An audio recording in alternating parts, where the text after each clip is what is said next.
So today we're talking about what are you offering as a new business? Maybe you're a coach, financial coach, life coach, or in some sense, you are the service of your business. One of the biggest challenges that new business owners face is that they know the process to deliver the results for their clients, but it's sometimes a challenge to even articulate that offer, articulate that message to your clients in a way that they actually care about.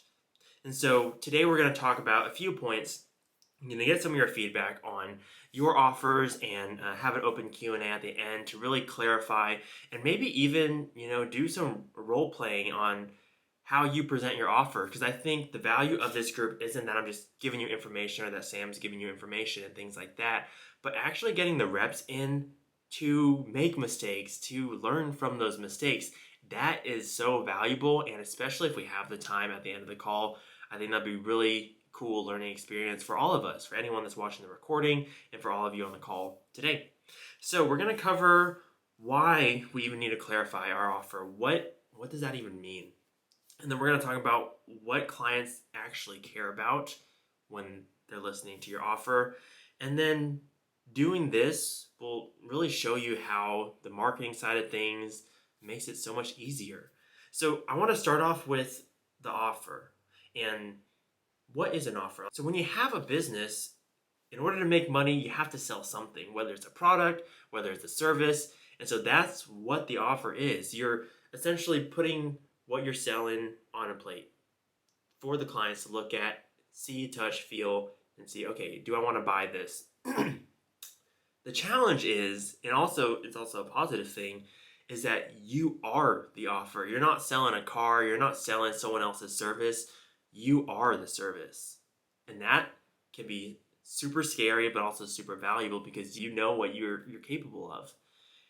So that's part of the value of presenting your offer. But that also has its challenges because you are the product, you also have to deal with your own self-confidence issues, your own, pricing issues, pricing concerns and insecurities and all that stuff, which is so important to address. And we'll definitely have more calls like that, especially when it comes to limiting beliefs and pricing and all of that stuff. But we're going to just focus on what are you offering to your clients. You need to have an offer. It can be as general as you want, as specific as you want, and hopefully this call will give you some insight into how you want to structure your offer, how specific you want to make it, and different things like that. And so clarifying your offer is so important.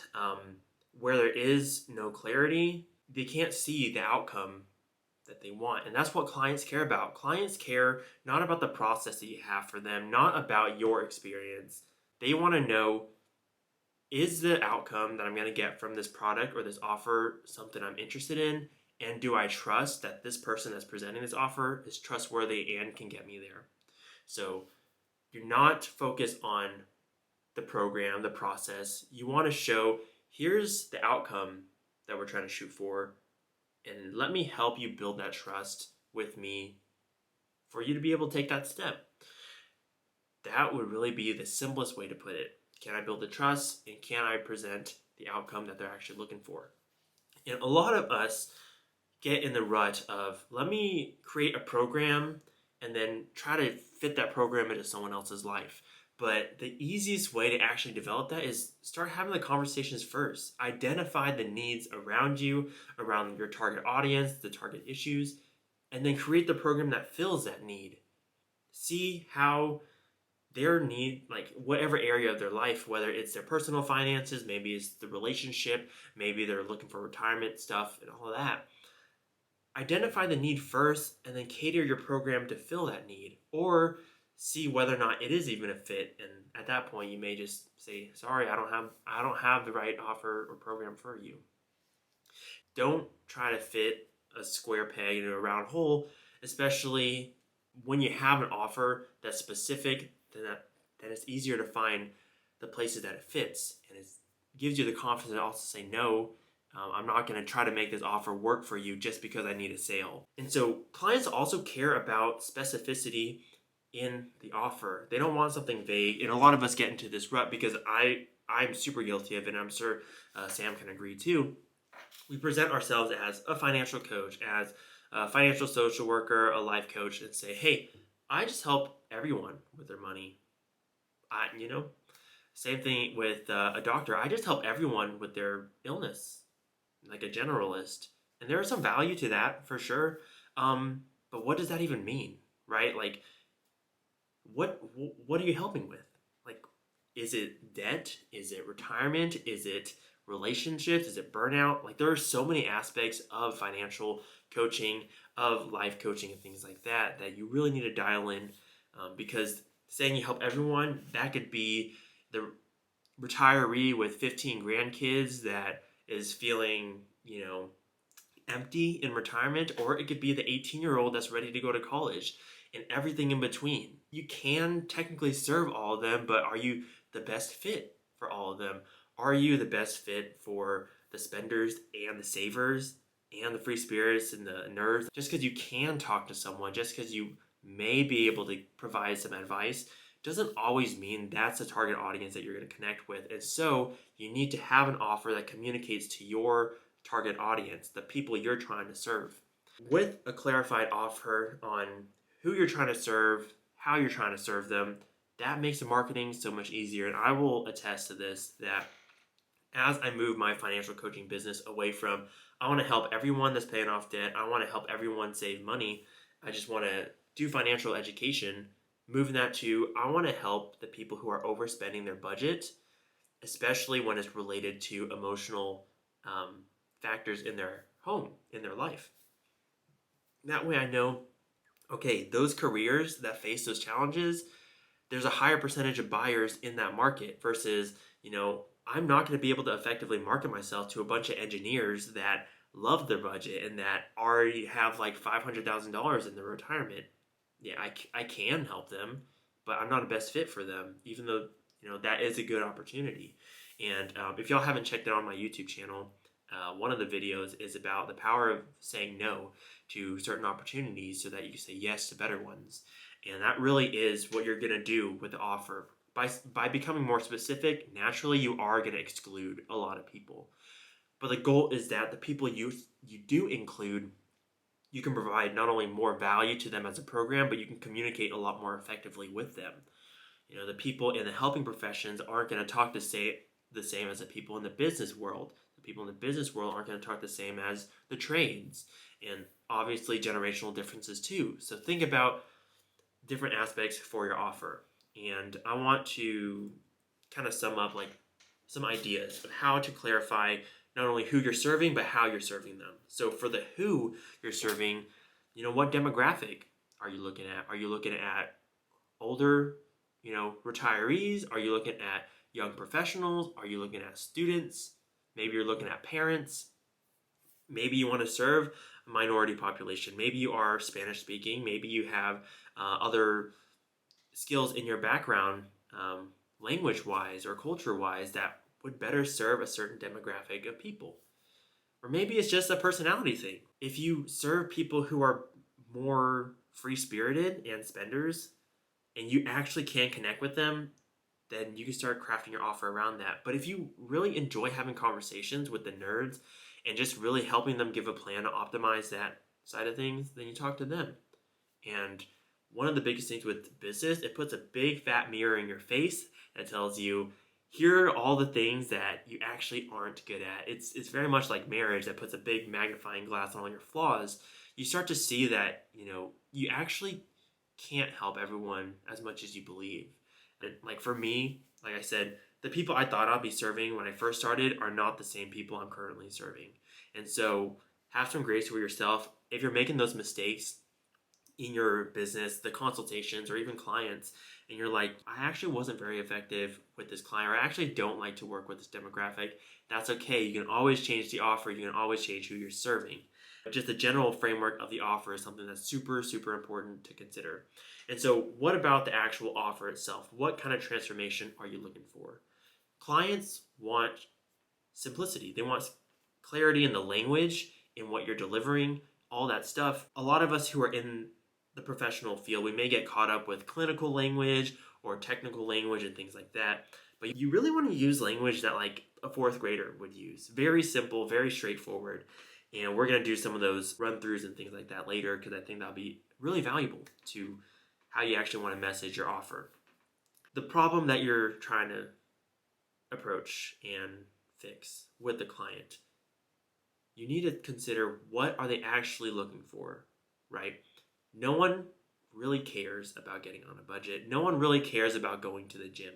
They care about what that does for them. They care about feeling good in the clothes that they wore in high school, or they feel good about having $1,000 at the end of the month so that they can throw at their debt. Or maybe feeling in control of their money and knowing what's going on. And so think about that outcome, not what is the process, what is the outcome that that process works towards. So with that, hopefully that's got some of your ideas going.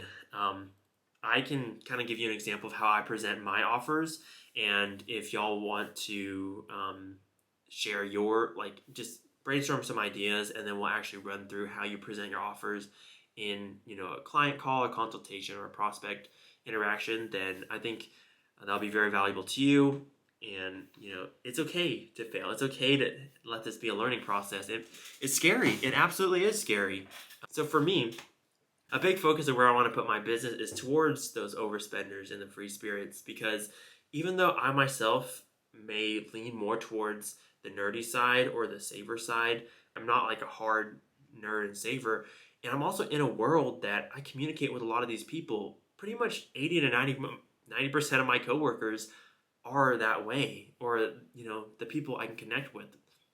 And so my offer is I help people who are overspending their budget understand why they're overspending, so that once they understand why, they can actually build the foundation for healthy money management. And by doing that, they can pay off their debt, they can start savings towards their emergency fund, or possibly even buy a house. And if having more money at the end of the month is something you're looking for, especially when you're in a career that's emotionally demanding, then reach out to me, see if my program is the right fit for you. And so that's it in a nutshell. I know who I'm trying to serve, how I'm trying to serve them. And in another call, we'll talk about like actually presenting the programming and how to price it. The price should be related not with the amount of work you're putting in, but on the outcome. And so that's like a whole different call. Who is open and brave to start talking about the offer that they want to dial in on? And just pick one. Yes, I can go first. So I'm still trying to drill down. Like, I know my target audience is going to be the military community. That's just where it just seems to be my heart is at, and then my network is at. So that's what I'm trying to harness that. But what I'm struggling with now is like I feel a little bit of a conflict of like how much to charge. So like I know some military members are on a strict budget and they might not be able to afford or feel like they can afford to pay for my services, but that's who I want to help. So like how do I go about like balancing that, helping the desire to help with making it affordable and something that they can actually pay for. Yeah, and so what are you helping them with? Like, you have your demographic. What is the problem that they're facing? I guess in general, it's like just overall personal financial management. Like I saw this when I was in the Air Force that people coming right out of high school were just they had no foundation to help with their finances. So part of it is financial literacy, just helping these young military members like right out of basic training, and they do have some programs, but I guess that's what I'm trying to struggle with. Do I focus on the high military earners and then work on helping them with their like retirement planning, or do I work on the low ranking people? So I guess I'm just trying to figure out like, where do I want to drill down? Yeah, absolutely. I mean, as you already acknowledged, that the market you're like, even the market within the veteran community and the active service community, it's a wide range of who can pay what, right? And definitely dialing in, one of the easiest ways is just think about your own experience, right? Because it's probably more than just a lack of financial literacy. Like, think about, is there a specific pain point that they experience? Like, was it an overdraft fee? Was it, growing debt? Or maybe it was a desire to buy a house. Like, would you be able to identify that right now? Yeah, I guess that's the challenge is the military community is already a niche, but then I'm like, do I niche down even further? So I guess I'm just yeah, still trying to find that community, that sub community that I can actually market towards. Yeah, for sure. I mean, you kind of also outlined some different sub niches in the veteran, like the military community too. That you have some that are looking at retirement, and that kind of financial coaching is going to be different than trying to figure out how to have more money at the end of the month, right? And that may be different for, say, like if you want to talk about service members that want to transition out of the military, definitely can be a challenge to know pick one. Just intuition based on your feeling. Even just among those three options, like does any of them feel like you're more comfortable working with? I guess right now I'm thinking about working with just like my peer group of like people who are like me, maybe veterans who got out and are struggling with their financial journey Mm-hmm. post service. But then I also see a kind of a forward thinking my mindset of like if I'm working with the veteran community, if I can get in with the military active duty military community and like do some advocacy work or like there's a possibility of kind of having both ends of the spectrum, but ultimately I need to drill down and focus on just one market, I think. Yeah, absolutely. I'll kind of give like a sample pitch, and like this will be recorded. You could study it, and if it's something that you're like, oh, I'm comfortable with this, try to emulate it. But I'm not by any means like a professional in this space, but hopefully it's enough to get you started. Maybe your offer can be like, are you an active service member or a veteran, and you were living off a stable income in the forces, but for whatever reason you still find yourself like you don't know where all your money's going, and maybe that came from not having financial management skills ingrained in you growing up, or in the military it's not really like something that you're really focused on. You're out sacrificing your time and your life to protect your country, but oftentimes maybe you don't feel like you're protecting your own home with your finances. And if that's you, if that's something you're struggling with, maybe you're seeing that your credit cards keep going up, or maybe you just feel constant anxiety about your money. I I feel you, I hear you, and I want to show you that there is hope because I did it too. And then of course you can share your story and things like that. Um, does that at all hopefully like clarify how to speak to the client? Yeah, yeah, I really like that kind of like you know painting the picture, giving out different avenues of resources, and yeah, I think I like that. Yeah, and then like when it actually comes to the offer, you can say like, I know exactly what you're going through because I went through it too, and because I'm on my way out or out of the debt situation or whatever, whether it's growing, I don't know if it's for you growing the income or paying the debt or whatever, you can say like, I have a 3-step framework that I'll share with you on how I did that, how I overcame some of these barriers. um, However you want to like program that out, but you can really wrap it up with like, what you can expect from a program like this is that maybe I don't make you $10,000 more, maybe I don't make you super rich, but what I can say is that you will have confidence over knowing what's even going on in your budget, what even is a budget, where all your money's going, and having that confidence will give you that autonomy back, will give you that you know that thing you need to really overcome some of that financial stress and know where to even start with your money goals. And so that's kind of like presenting the outcome you're looking for, the outcome that clients are looking for. Very straightforward. Does that all make sense, Joey? Yeah, yeah, that's really good. The only thing I guess you might be covering this at some point, but like when do you inject the and this is the offer portion, but then when would you say, okay, this is how much I charge, or like this is just at the end of the offer? Is that when you would do that? Yeah, so everyone does it a little differently, and you can definitely present it in what works and what feels best for you. But always be open to some change, because what always feels best isn't always like what is best. But from my experience, what I found effective, because I was on the receiving end of it as like a client looking for coaching, what I found most effective is that they didn't discuss the price until I even had a decision on if the program was the right fit.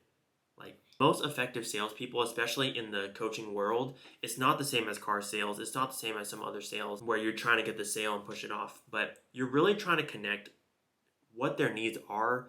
And if it actually isn't a good fit, then you don't even have to worry about the price. I can walk through kind of the pacing if you'll have time, but really what they did, they just asked me the questions, like what are you struggling with? Like what was the thing that led you to reach out? Maybe it was a social media post, maybe it was a referral or friend or something like that. And then you just get to know them, like know them as people and see who they are, how they operate. How long have you been struggling with this? Okay. What have you done to fix this in the past? Like why, if you've done stuff in the past to try to learn, what brings you here? What hasn't changed? And really presenting, okay, if I gave you a path that walks you the way out with all the support you need, is that something you're even interested in? Of course, they would say yes. Otherwise, they wouldn't be on the call. And then you can outline whatever program you have. I was like, hey, this is how my programs work. Here's step A, B, C, and D. Do you have any questions about it? Yes or no? Say, okay, so with this program, you're seeing that the possibility that you can get out of this and have confidence. Do you feel like it's the right fit for you? If they say, yes, it's the right fit, I think the program's for me, then you can continue navigating some of those other objections that usually come up. And if they say, no, I don't think it's the right fit for me, you just ask, okay, then what is the right fit for you? Because if I can't provide it, I'd love to refer you out to someone who can. And that way you actually truly are still serving them, even if they're not going to pay you. Because you're establishing not only goodwill with them, but also the referral partner that they go to and all that stuff. A practice that I've been doing is I don't even touch the price until the very, very end. They have to say yes to the program before I even tell them the price. Because, at that point, when you offer the price, then it's a lot harder to navigate some of those objections. And same thing with other objections, like I need to talk to my spouse. The price is too high. I don't have enough time. All those excuses, like people believe them. Like I believe them too. So navigating some of those objections beforehand, then you're knowing their answer and you're kind of eliminating some of the BS excuses that they'll give later, so that when you actually offer the price, it's easier to navigate those objections. And you determine the price. Your client doesn't determine the price, but the outcome you're trying to deliver should be related to the price. So if you know that, hey, knowing these skills will help give you an extra $1,000 a month, and if you get that $1,000 a month for a year, that's $12,000 added to your life. What is that $12,000 worth? Does $1,000 make sense? And it really depends on the outcome you're trying to achieve. I appreciate that. That's where I struggle with, because I don't have a sales background or really a natural sales personality, so that's where I struggle. Yeah, and I definitely want to do a call about consults and sales, because like me personally, same thing, no business background, no sales background, but when this one coach helped me like reframe what sales even means, like that was so powerful in terms of how I approached it. I'm not desperate to try to get a yes and try to get a credit card, but like, am I even like, is this even the right person to serve me, right? And so that's why presenting the price at the very end, I think, is effective, because really, you at that point, it's like it's not about the money. It's like, do you even have a problem that I can solve? Because if I don't, then it would be unethical for me to sell you a program that I can't deliver on, especially with our personalities or whatever it is. Well, of course, I'm working with a whole different population, and my kind of niche is working with families that want to expand their families, whether that be through adoption, infertility, or biologically. So it's so expensive to do a lot of those things, and families don't save for it, or they have to borrow or do other things. So my kind of niche is to get in there and kind of ask, I know you want to expand your family. Would be able to help you with that and to kind of work the program. And here's what I want to do, because I know that you want to expand your family, and working together, we can make that happen and your dream come true of being a parent. Children are expensive, so let's start out right, and let's find out how we can make this happen for you. And then what's your timeline? Adoption is, do I have to do it now? Do I have to do it in 3 years?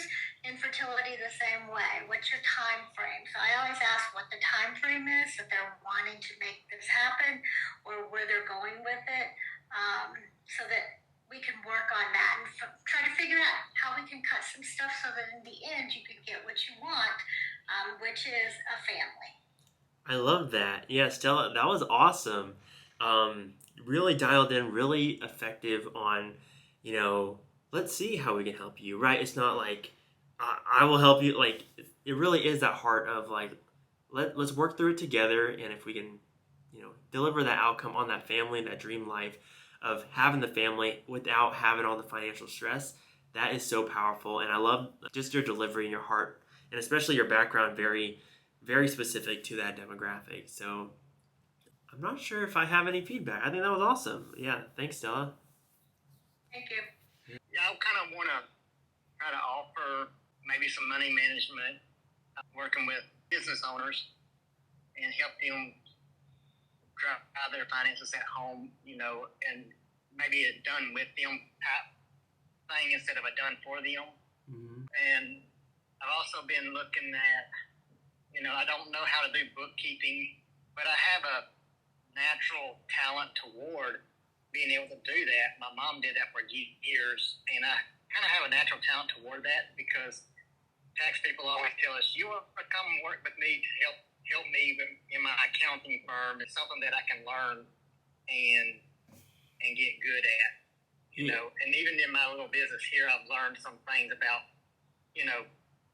bookkeeping and also just in general bookkeeping and double entry and all that. I kind of have a knack for that, so I want to kind of offer that as another little side business. I want to have a financial portfolio to help people, along with their finances, personal finances, business. Yeah, I think that passion is really great to have. Of course, my concern, I guess, challenge for you is that because you have not yet done it, like, can you confidently say I can help someone else do that, right? Like, you can learn the steps in the process, but until you actually do it, you may not be able to not only like communicate the need and the offer to other clients, right? But ethically, it's like if I don't already have a mastery in the skill and I'm essentially learning almost alongside, some of these businesses, can I really deliver the outcome that they want? And definitely think on that, because I think a lot of us coaches get into that space, right?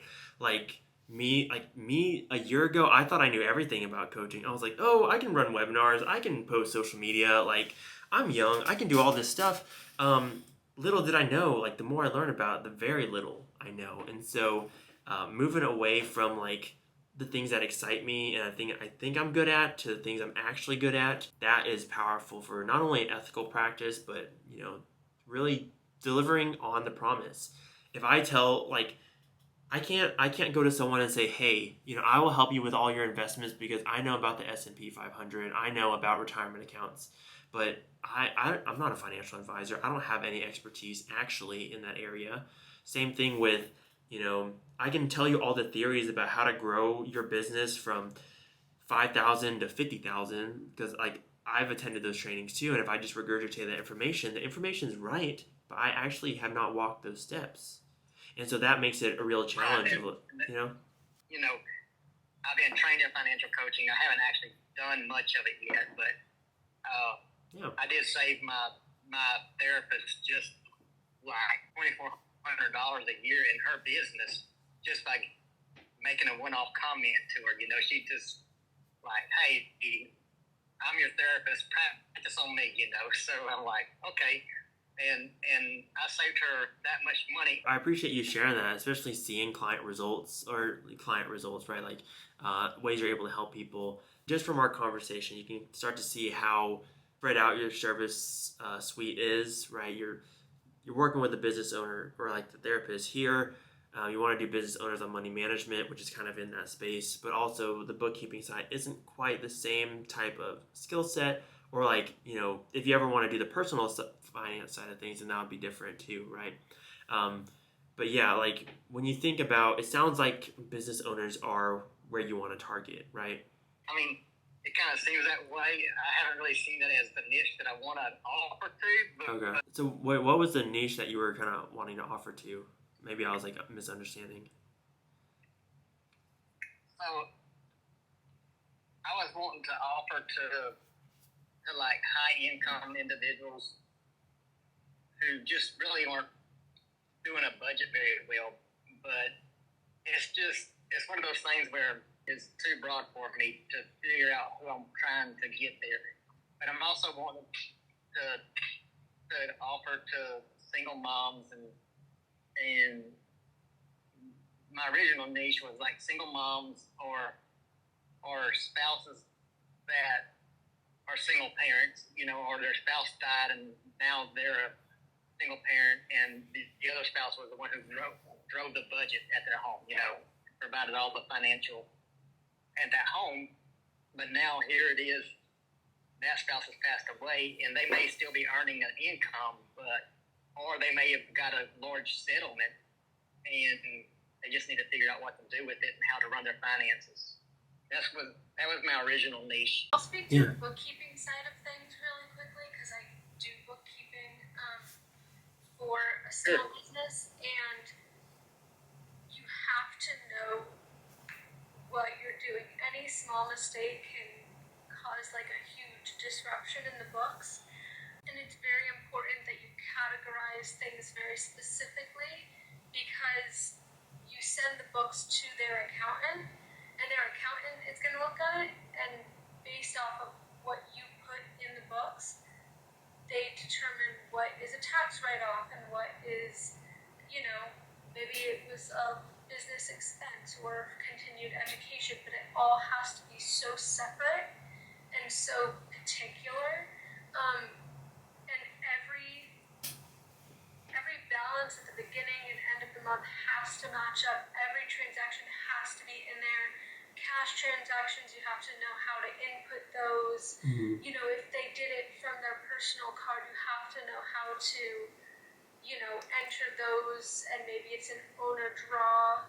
All that kind of stuff is so particular and so just, you have to be so, pay so much attention to detail with that kind of stuff that you really have to know what you're doing before you start doing that. Down with, someone who does that and learning first, but...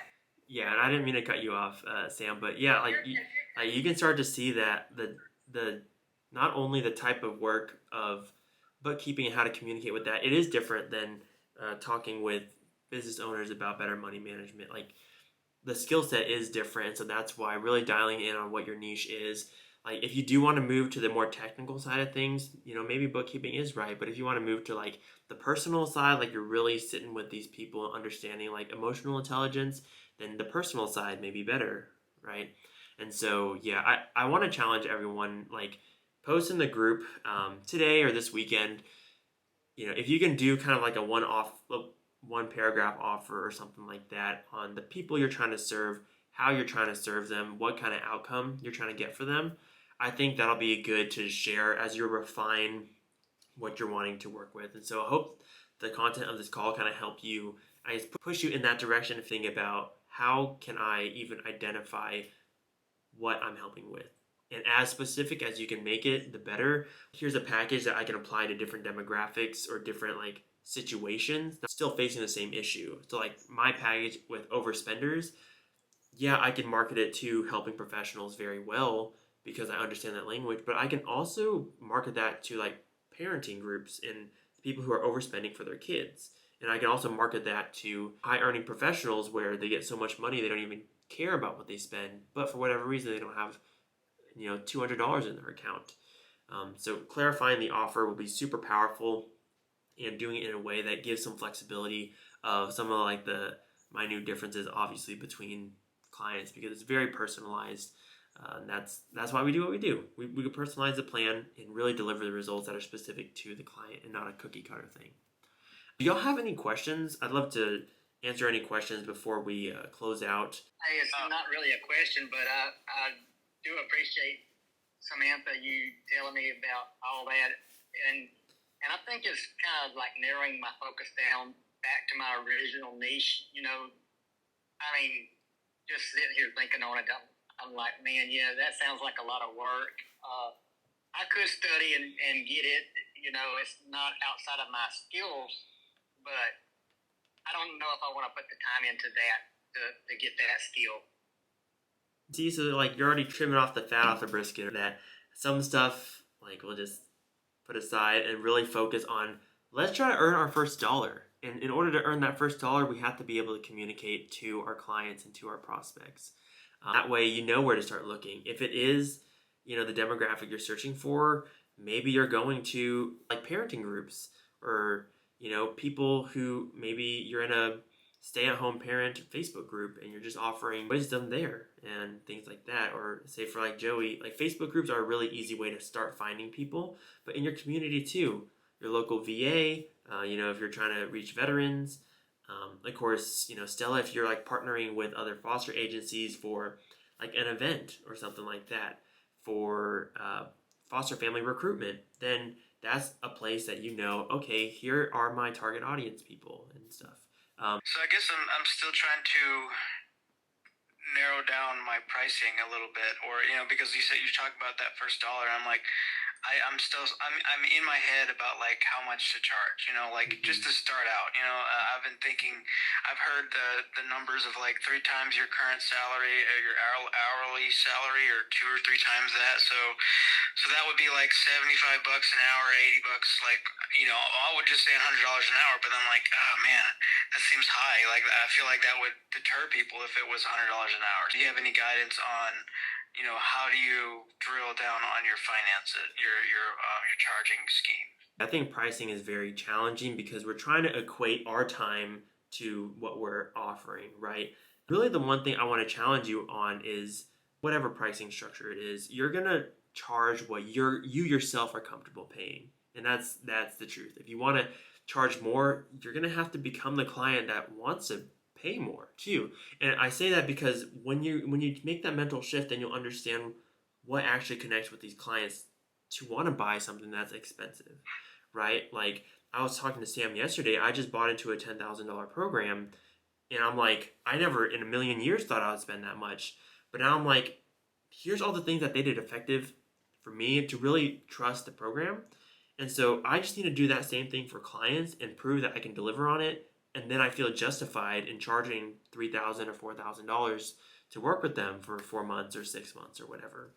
And so it takes a lot of personal work, absolutely. Like you're not gonna, charge $500 per hour and then be confident about that like overnight.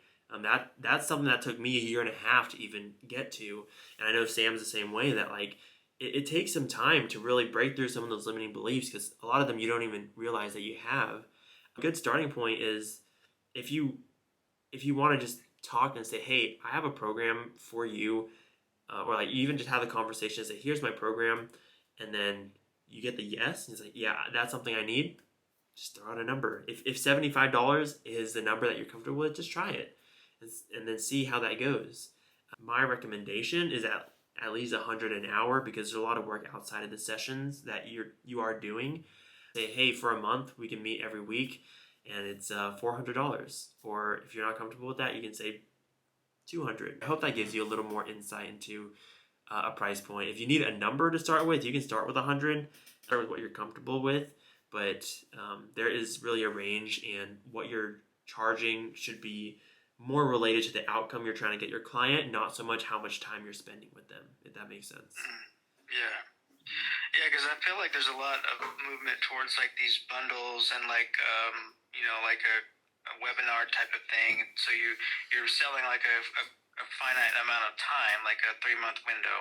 So like I paid $500 for three months with one financial independence guy, and he was really helpful. So I'm like, but he's already financially independent. So I'm like, I felt like it was justified to pay $500 for 3 months, but I'm like, I guess I'm like a little bit of imposter syndrome. Like, well, I'm not technically financially independent, so how can I garner that same amount that he's charging for his services? Yeah, I mean, I think you outlined it pretty well. It's like you trust in his outcome because he's doing it. So like, what's the outcome you already have, and how's that different than the people you want to try to serve? And if you could just prove that I can get them from where they are to where I am, I can justify $500 for 3 months. You could probably justify $1,000 for 3 months. I hope that gives you some confidence that, maybe saying, since I'm not financially independent, I can't say, here's how to be financially independent, but I can say, I have all this confidence about my personal finance that I have a plan and the track to get there. And if you're feeling lost and just want that direction and that clarity, I can help you do that. And so it's really, framing, okay, maybe I can't charge what this other guy's doing because I'm not where that other guy is at. Well, then think about, where am I at? Because you are actually ahead of a lot of people. Just sometimes we don't look backwards and see, oh, wow, we've actually made a lot of progress. If you want to do 500 for 3 months, you absolutely can do that. You don't have to be in the same spot as your coach to do that. You can charge it just where you're at. So I hope that gives you some reassurance. Yeah, no, I appreciate that. It's definitely some good conversation, good thought-provoking stuff. Awesome. I love it. I would add to that I think you have to think about your time that you're spending outside of coaching your Yes. client, what your worth is, because there's a lot of work that goes into coaching that client. So one of the things is you have to also think about your expenses that you have as a coach and kind of put that in there as well. Mm-hmm. So you can make your price, and I say that I don't go less than $200 an hour for somebody. Yeah. Because it's worth my time, because I have a lot of things to put in there and give them the opportunity to actually do what they want to do. So it just kind of depends on what client I'm working with and what I charge, but I don't go less than $200 an hour because of expenses and things that I have to go with that we all have that. I love that, Stella, especially because when you earn income as a self-employed business owner, you're going to have different taxes. It's going to be more expensive. You have tax deductions and all that stuff, but all the time you spent prospecting and finding the leads, that's your time. All the time you spend in between sessions where you have to communicate and send them forms and program planning, all of that is valuable time. So I love, Stella, you being able to say $200 per hour, per coaching hour, to fill up the other areas. I think it's awesome. Awesome way to frame it. Yeah, because I think you really have to think about all the expenses that we have. I mean, you've actually set up an office, so all the supplies, everything else you've done, just like an employer that you work for, they provide a lot of that, but we're providing our own stuff now. Exactly. So we have to really look at internet costs, phone costs, you name it. Yeah. That all factors into it. So that's it for this week, where we talked about your offer, and as you can probably tell from the content, we're going to start talking about some other tactical things like consultations, pricing, maybe lead generation. And if you're interested in more content like that, go ahead and join our From Passion to Profits community. If you're seeing this on YouTube, or if you're already in the community, make sure to start engaging so that you actually can unlock, some of the recordings and all that stuff and other perks and just the support. So with that, I hope you have a good rest of your week.